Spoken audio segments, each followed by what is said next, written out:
لا شريك لك لبيك اللهم لبيك اللهم لبيك لبيك لا شريك لك لبيك.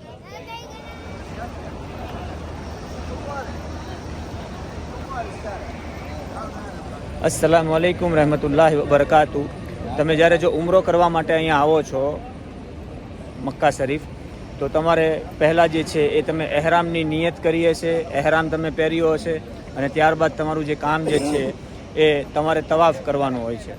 તો તમે જે મતાફનો એરિયો જે છે અથવા તો ફર્સ્ટ ફ્લોરે તમે જે કાંઈ બી છે તવાફ કરી શકો. અને જે મતાફનો એરિયો જે છે એ પણ ઇન્શાલ્લાહ હું તમને અત્યારે બતાવું છું, ત્યાંથી તમારો તવાફ થશે. અને જે ગ્રીન લાઇટ લાગી છે એ ગ્રીન લાઇટ પણ ઇન્શાલ્લાહ હું તમને બતાવું છું. આ જે આગળનો જે ભાગ છે ત્યાંથી તમે હરમ શરીફની અંદર દાખલ થઈ શકો. આ જે રસ્તો જાય છે ત્યાંથી જે કિંગ અબ્દુલ અઝીઝ ગેટ જે છે 1 નંબરનો ગેટ, એની બાજુમાં રસ્તો રાખેલો છે, ત્યાંથી તમે તવાફ માટે જઈ શકો. ઉમરા કરવાનો જે તવાફ જે છે એ તમે આ રસ્તેથી જે છે એ તમે જઈ શકો. આજે બ્લોગ બનાવું છું જે લોકો ઉમરામાં આવે છે એકલા, અથવા તો ભૂલા પડી જાય છે પોતાના ગ્રુપ લીડરથી કે પોતાના ટૂરવાળાથી, તો એ ઉમરો કઈ રીતને કરી શકે એમના માટે આ વિડીયો બનાવું છું. તો તમારે જે કોઈ બી છે ઉમરામાં આવવાના છે એમને તમે આ વિડીયો શેર કરી અને મોકલી આપશો.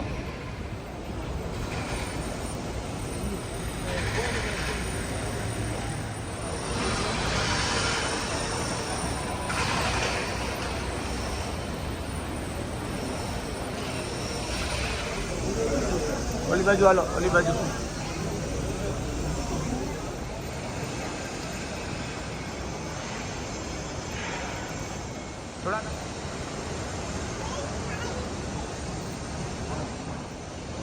આજે અત્યારે તમને જે બતાવી છે, જે લોકો તવાફ કરે છે એમને મતાફનો એરિયો કહે છે.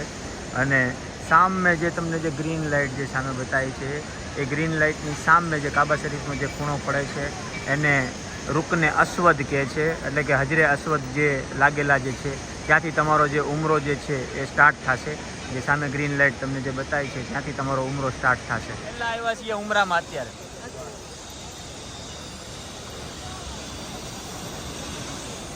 આ જે ગ્રીન લાઇટ જે છે ત્યાંથી તમારે ઉમરો સ્ટાર્ટ કરવાનો હોય.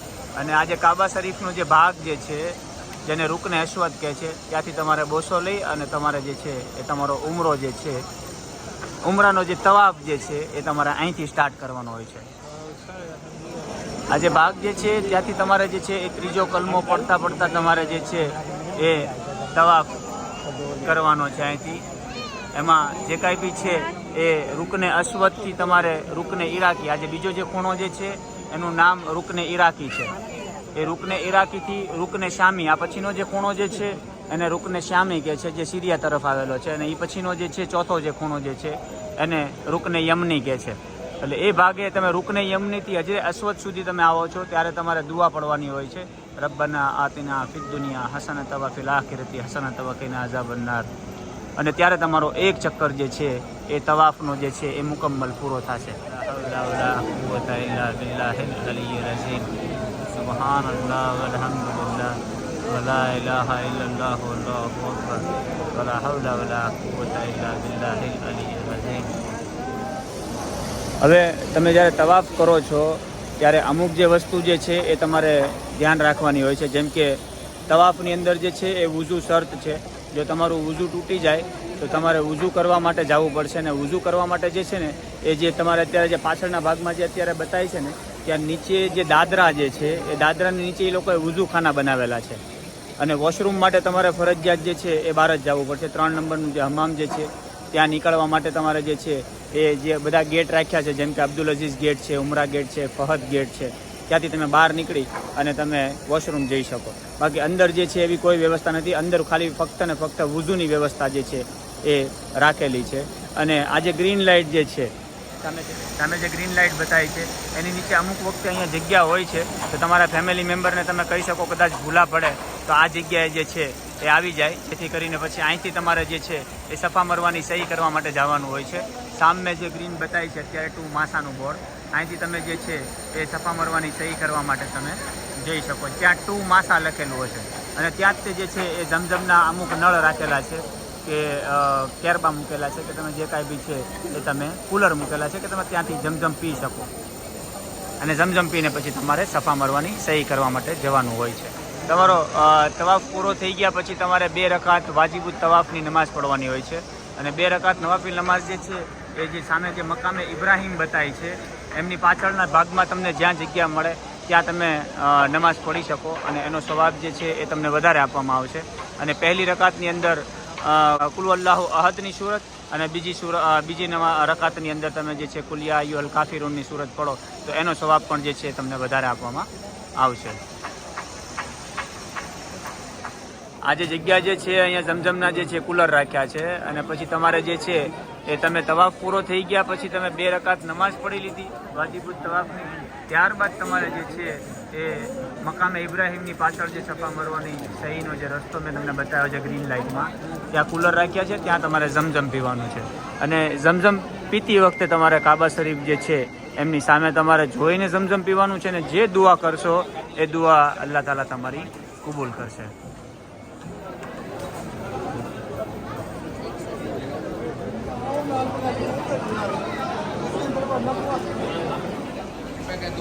સફા મરવાની સહી કરવા માટે તમારા આ જે રસ્તો જે અત્યારે બતાવે છે અહીંથી તમે ઉપર જશો એટલે સફા પહાડ જે છે એ તમારી સામે આવી જશે.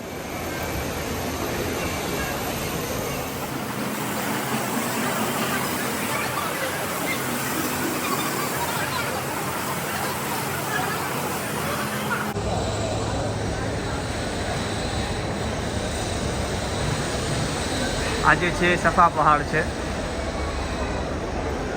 જેનો જિકર કુરાન શરીફની અંદર પણ જે છે અલ્લાહ તાલાએ ફરમાવેલો છે. આ જે છે એ સફાથી તમે જે અત્યારે મરવા પહાડે જતા હો ત્યારનો રસ્તો છે. ત્યારે તમે થોડુંક જ ચાલશો એટલે આ જે છે ગ્રીન લાઇટ આવે છે ત્યાં તમારે જે છે એ દોડવાનું હોય છે. કેમ કે મા હાજરા જે છે એ દોડ્યા હતા. એમાં જેન્ટ્સ જે છે એમણે દોડવાનું હોય છે અને લેડીઝ જે છે એમને માફી છે.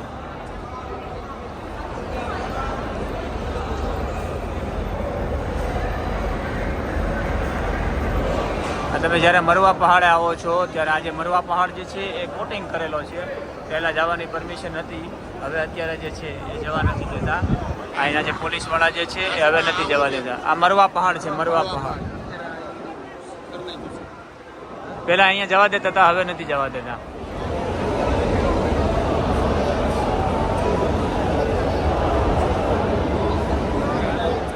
તમે જ્યારે સફા મરવાની સહી કરીને આવો છો ત્યારે તમારે હલક કરાવવાનો હોય છે. છેલ્લું તમારું જે કામ ઉમરાનું જે છે એ હલક અથવા કસર તમારે બ્લેડ મરાવો તો એનો સ્વભાવ વધારે છે.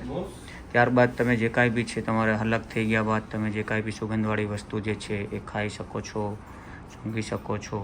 તમારો જે એહરામ જે તમે જે પહેર્યો છે એ સફેદ ચાદર થઈ જશે 2. હલક થઈ ગયા બાદ તમે જે કાંઈ બી છે એ તમે કોઈ બી વસ્તુ એટલે કે તમે જે વ્યસનના આદી છો એટલે કે તમારે માવા, બીડી જે કાંઈ બી છે એ તમે ખાઈ શકો છો, સુગંધવાળી વસ્તુ સૂંઘી શકો છો. પણ હલક ન થયા પહેલાં તમે સીવેલા કપડાં પણ નથી પહેરી શકતા અને તમે કોઈ સુગંધવાળી વસ્તુ પણ તમે ખાઈ શકતા નથી. તમારો હલક થઈ ગયા બાદ જ તમારે સીવેલા કપડાં પહેરવાના હોય છે. જો તમને વિડીયો આ પસંદ આવ્યો હોય તો અમારી ચેનલ જે છે એમને સબસ્ક્રાઈબ કરો અને લોકોને શેર કરો જેથી એમને ઉમરાની અંદર કોઈ તકલીફ ન પડે. અને જો તમારે ઉમરાને લગતો કોઈ બી સવાલ હોય તો તમે આની અંદર કોમેન્ટ કરો જેથી કરીને એને રિલેટેડ કોઈ બી એવા વિડીયો હોય મક્કાના તો ઇન્શાલ્લાહ હું બનાવી શકું. ખુદા હાફિઝ. ફરીવાર મળશું ઇન્શાલ્લાહ બીજા વિડીયોની સાથે. ખુદા હાફિઝ.